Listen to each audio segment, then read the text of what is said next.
Audio Jungle.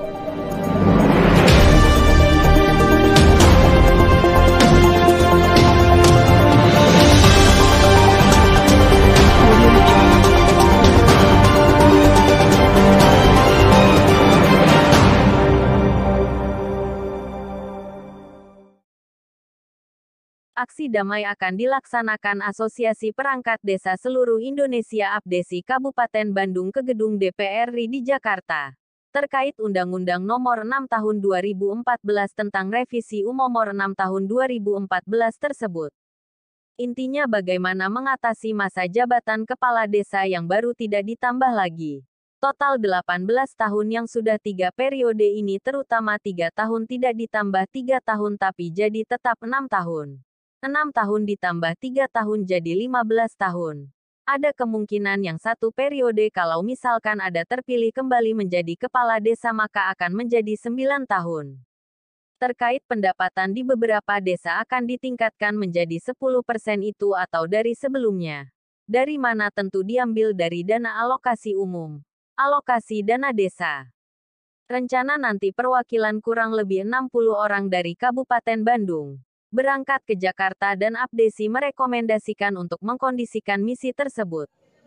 Keduanya, para kepala desa menolak perangkat desa diangkat menjadi PNS karena marwah desa akan hilang. Jadi seperti kelurahan nantinya. Ini yang akan menjadi polemik baru itu ketika perangkat desa diangkat menjadi PNS. Tapi para kepala desa berharap ada kesejahteraan, tunjangan untuk kesejahteraan para perangkat desa. Nah itu nanti ngambilnya dari mana? Apakah dari dana desa yang akan ditingkatkan menjadi 10% itu?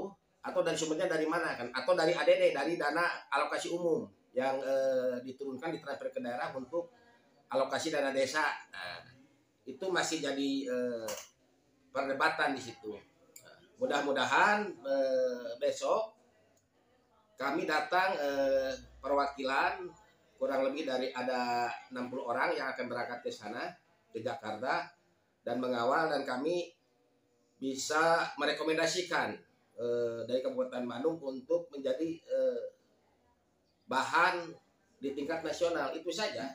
Kalau menurut pandangan kacamata para kepala desa se-Indonesia ini, dana desa itu masih belum mencapai 10%. Baru di tataran 5% kan gitu. Dari nilai APBN kan gitu. Nah, kalau dalam yang jelas tertera dalam Undang-Undang Desa Nomor 6 itu kewajiban pemerintah pusat dan daerah menganggarkan 10% untuk desa. Itu untuk ditingkatkan kembali sesuai amanat undang-undang, desa itu harus menerima dari daerah maupun dari pusat itu 10%. Keduanya, dana desa itu jangan terlalu banyak intervensi pemerintah pusat dan daerah, tapi disesuaikan dengan hasil musyawarah desa. Itu untuk menuju percepatan pembangunan di desa. Karena selama ini pemerintah pusat ikut campur dalam pengelolaan dana desa. Contohnya untuk ketahanan pangan 20%, untuk PLT minimal 10%, maksimal 25%, dan lain-lainnya lah kan gitu. Itu masih banyak intervensi. Karena kalau di patok seperti itu, semua desa itu tidak sama kan gitu. Kebutuhan desa tidak sama dan nilai kemiskinan itu tidak sama kan, tidak merata kan gitu. Ini jadi persoalan, jadi polemik di desa kan gitu. Ya harapannya ya semua harus mendengar lah, semua harus bijak dalam menyikapi persoalan di desa ini. Karena majunya desa itu berarti majunya bangsa ini kan gitu.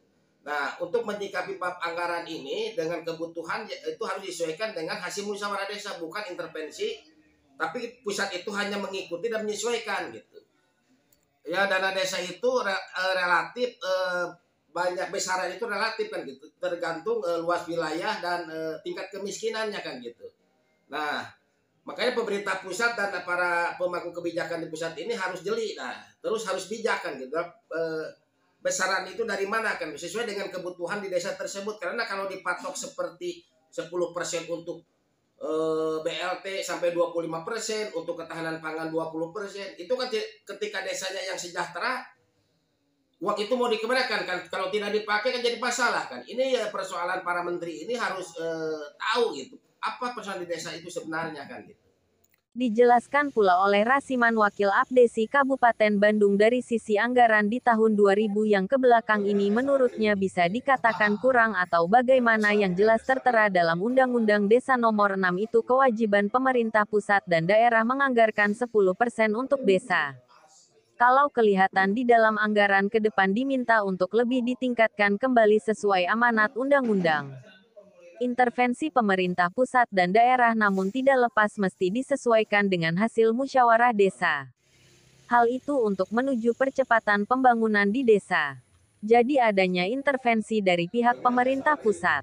Contohnya untuk ketahanan pangan 20% untuk PLT minimal 10% maksimal 25% dan lain-lainnya hal itu masih banyak intervensi lainnya.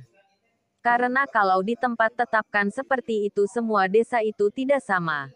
Kebutuhan desa tidak sama dan nilai kemiskinan itu tidak sama tidak merata itu ya menjadi persoalan. Jadi polemik di desa. Kalau melihat dari sisi kebijakan-kebijakan pemerintah pusat terhadap pemerintah desa itu sendiri. Sebagai ujung tombak pembangunan menurut Rasiman selaku Wakil APDSI akan disikapi dari dengan anggaran yang akan masuk di tahun 2024 sekarang. Dengan perubahannya Undang-Undang Desa ini harapannya bagaimana kebijakan dalam menyikapi persoalan di desa tersebut. Karena majunya berarti majunya bangsa ini. Untuk menyikapi anggaran ini baiknya dengan kebutuhan harus disesuaikan dengan hasil musyawarah desa. Bukan intervensi pemerintah pusat hendaknya hanya mengikuti dan menyesuaikan dengan situasi kondisi desa yang ada. Dalam hal ini jelas pemerintahan desa kebutuhan anggaran dana desa itu akan tidak sesuai dengan konsep program yang dari pusat, terutama luas wilayah desa tersebut. Maka perlu perhatian pemerintah pusat dan para pemangku kebijakan. Demikian channel 7 TV Disi Online. Edein Sunaria, Rahmat Joko, Elut Haikal memberitakan dari Bandung.